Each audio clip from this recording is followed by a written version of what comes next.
السنة الجديدة، لكن الأهالي في المدن التي أثلجت فيها يمرون بأوضاع صعبة، خاصة مع الشلل الذي أصاب مرافق الحياة الأساسية كالكهرباء والمياه والطرقات.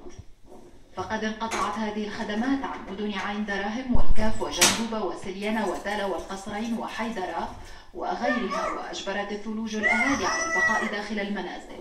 قوات الجيش الوطني التونسي لبت نداءات الاستغاثة التي تلقتها من الأهالي وقامت بإجلاء كثيرين في عدة مناطق خشية تعمق الحالة الجوية أكثر بما يعرض حياتهم للخطر، كما وزعت مساعدات على المحاصرين والمتضررين.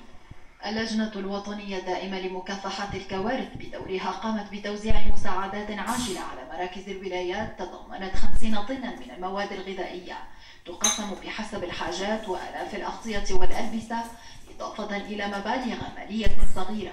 كما أمنت ما يفوق 200 عملية إزاحة ثلوج وأكثر من 100 تدخل لإنقاذ المواطنين العالقين بسبب الثلوج وتأمين مأوى لهم.